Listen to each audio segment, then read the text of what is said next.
तो भाइयों, जैसा कि आप सबको पता है कि पाकिस्तान से जर्मनी आने के बहुत से जो है वीज़ा प्रोसेसेस हैं, जिनके अंदर हम मास्टर्स के वीज़े को डिस्कस करते हैं, अक्सर बैचलर्स के वीज़े को डिस्कस करते हैं, ऑस्बिल्डुंग है, उसके बाद शॉन्सेनगार्टे है।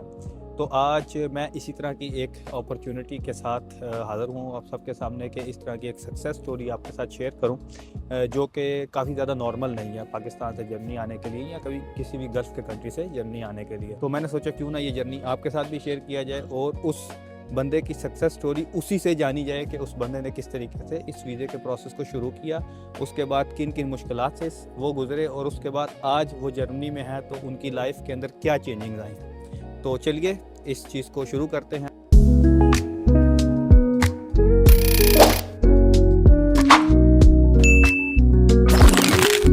सो गाइस, सबसे पहला मेरा मशवरा ये है कि आपने ये वीडियो एंड तक ज़रूर देखनी है, क्योंकि इसके अंदर बहुत सी इम्पॉसिबल जो चीज़ें थी इस जर्नी के अंदर वो पॉसिबल हुई हैं। सबसे पहले मैं आपसे ये पूछना चाहूँगा कि आपकी जो प्रोफाइल थी, आप अपनी प्रोफाइल के बारे में थोड़ा सा बताएं, अपने इंटरमीडिएट के बारे में, अपनी जर्मन लैंग्वेज सीखने के जर्नी के बारे में, और उसके बाद ये दो चीज़ें बताने के बाद आप हमारी ऑडियंस के लिए अगर कुछ एडवाइस देना चाहें तो वो भी प्लीज़ थोड़ा सा एक्सप्लेन करें। फर्स्ट ऑफ ऑल, इंटर में मेरे ग्रेड्स बहुत कम थे, 55%। उसके बाद मेरा स्टडी का जो गैप था वो 5 साल का था। उसके बाद मैंने जब जर्मन लैंग्वेज जो है वो सीखना शुरू की, उसकी क्लासेस ली, तकरीबन मुझे 8 से 9 माह लगे थे। और मैंने A1 की क्लासेस ली, फिर A2 की क्लासेस ली। A2 का पेपर दिया, अपीयर नहीं हुआ और बहुत क्लोज जाकर मैं फेल हुआ था। दूसरी दफ़ा मैंने कोशिश की लेकिन उसमें भी मैं फेल हुआ, और वो भी तकरीबन 1 से 2 मार्क्स का डिफरेंस था। फिर उसके बाद मैंने फिर जर्मन लैंग्वेज अटैम्प्ट की और मैं पास हो गया। मुझे थोड़ा सा इस बारे में बताएं कि नॉर्मली तो स्टूडेंट्स जो है वो मास्टर्स के लिए जो है वो जर्मनी को टारगेट करते हैं, जबकि आप बैचलर्स के लिए इधर आए हैं। तो सबसे पहले तो मैंने ये आपसे पूछना कि ये out of the box idea आपको कहाँ से आया? मेरा इंटर के बाद तकरीबन 5 साल का एक्सपीरियंस था, और 5 साल के बाद तकरीबन मैं चाहता था कि थोड़ा सा ग्रो करूँ ना। तो उसके बाद मैंने थोड़ी सी रिसर्च शुरू की। फेसबुक के ऊपर पेजेस थे, वहाँ पर मैंने देखा, लेकिन मुझे ज़्यादा केसेस जो हैं वो मास्टर्स के ही नज़र आए, लेकिन बैचलर्स के थे लेकिन बहुत कम थे। फिर उसके बाद मैंने कुछ यूनिवर्सिटीज़ सर्च आउट की जो कि बैचलर्स के लिए स्टूडेंट्स को जो एडमिशन देती हैं, लेकिन उसके लिए थोड़ी कंडीशंस थी। फर्स्ट कंडीशन थी कि आपका जो है वो जर्मन लैंग्वेज होनी चाहिए एक स्पेसिफिक लेवल, और उसके बाद जो है वो सेकंड थी स्टूडेंट को 13 इयर्स ऑफ एजुकेशन। ओके, तो इधर मैं थोड़ा सा ऐड करना चाहूँगा अपनी ऑडियंस के लिए, क्योंकि जो राइट आफ्टर इंटरमीडिएट आते हैं तो जर्मनी के अंदर जो है वो जो 13 इयर्स ऑफ एजुकेशन कंसीडर की जाती है और बैचलर 3 इयर्स का जो है वो होता है, जबकि पाकिस्तान में थोड़ा सा डिफरेंट है कि इंटरमीडिएट 12 इयर्स का है और उसके बाद यूनिवर्सिटी 4 इयर्स की है। इस सारे प्रोसेस के अंदर आपने जैसा कि मेंशन किया कि कुछ कंडीशंस थी, तो आपने क्या कोई स्पेसिफिक यूनिवर्सिटीज़ को टारगेट किया था, कोई यूनिवर्सिटी सर्च आउट की थी या उनको रीच आउट भी किया था?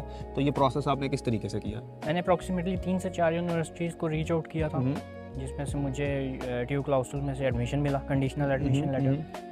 और उसके अलावा मैंने रीच आउट किया था TU डार्मस्टाड को, मार्बर्ग को। इन यूनिवर्सिटीज़ को मैंने रीच आउट किया, लेकिन मुझे क्लाउसल से जब एडमिशन लेटर आ गया तो फिर मैंने उसको जॉब ऑर्डर नहीं किया। Make sense. आपका जो टारगेटेड कोर्स है वो कौन सा है बैचलर के अंदर TU क्लाउसल में?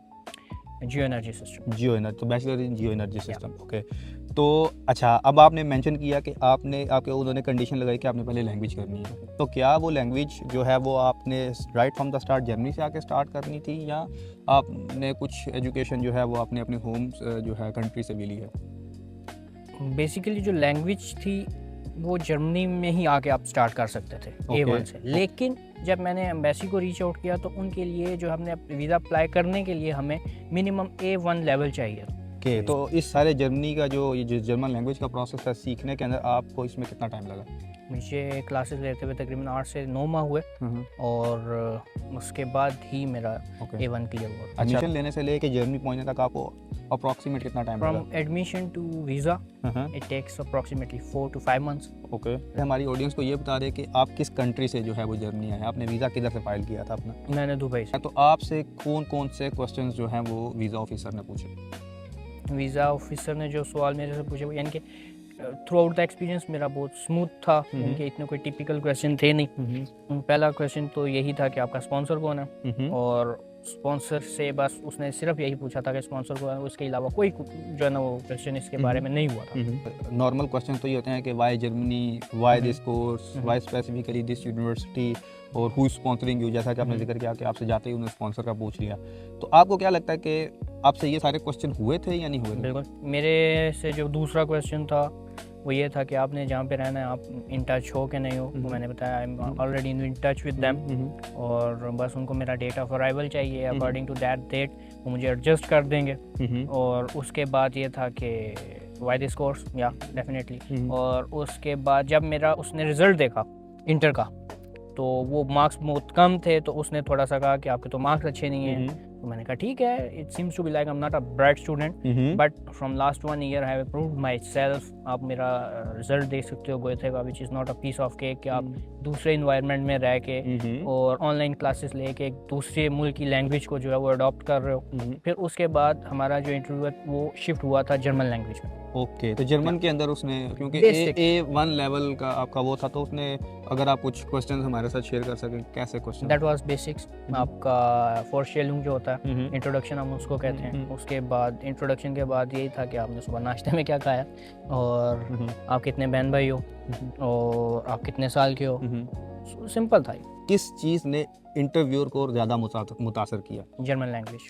जो आपका इंट्रोडक्शन उसने लिया जर्मन लैंग्वेज के ऊपर, बाकी सारी चीज़ों को उस जर्मन लैंग्वेज A1 ने कवर किया। आफ्टर हाउ मेनी डेज आपको जो है वो आपका जो एम्बेसी के ऊपर जो पोर्टल होता है उसके ऊपर स्टेटस चेंज हुआ था कि आप अपना आके वीज़ा कलेक्ट? मेरा तकरीबन थर्सडे को था इंटरव्यू, आगे से वीकेंड था, और ट्यूसडे को मेरा जो है वो पोर्टल में जो स्टेटस चेंज हो गया। और आपने उधर से वीज़ा कलेक्ट करना होता है, क्योंकि पाकिस्तान में तो नॉर्मली पोस्ट नहीं, आपको मेल आएगी कि अपना जो है पासपोर्ट आप कलेक्ट कर लें आके, हो जाएं, और अपना एमिरेट्स आईडी वगैरह दें उनको, वो कंफर्म करेंगे और आपको आपका पासपोर्ट दे देंगे। ओके, तो इधर मैं एक चीज़ और ऐड करना चाहूँगा कि जो लोग किसी भी गल्फ़ के कंट्री से या किसी भी थर्ड कंट्री से अपने होम कंट्री के अलावा वीज़ा अप्लाई कर रहे होते हैं जर्मनी का, तो उधर एटलीस्ट उनके पास कोई जॉब होनी चाहिए, उधर का कोई रेजिडेंस कार्ड, जिस तरह दुबई के हिसाब से एमिरेट्स आईडी होती है, और एटलीस्ट जो कैंडिडेट होता है जिसने वीज़ा फाइल करना, तो उसे एटलीस्ट 6 मंथ गुजारे हों और उसके पास उधर का रेजिडेंस कार्ड हो, तब वो एलिजिबल हो जाता है कि वो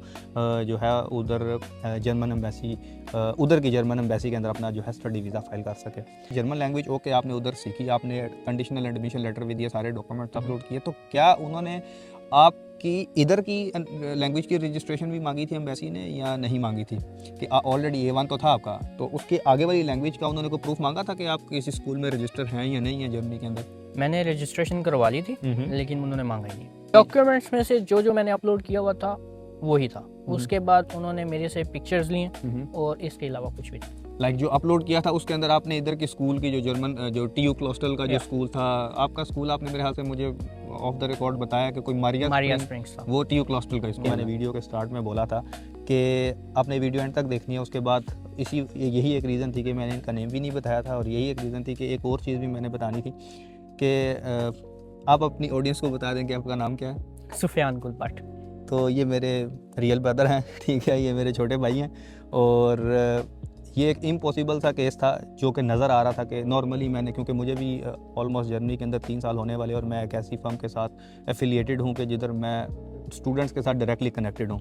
तो बहुत कम लोगों को मैंने देखा था कि जो बैचलर के इस कंडीशनल वीज़ा के ऊपर, जिनके वीज़ा जो है अप्रूव होते हैं और वो जर्मनी आते हैं। तो ये एक इम्पॉसिबल सा जर्नी नज़र आ रहा था, क्योंकि इंटरमीडिएट के मार्क्स भी बहुत अच्छे नहीं थे।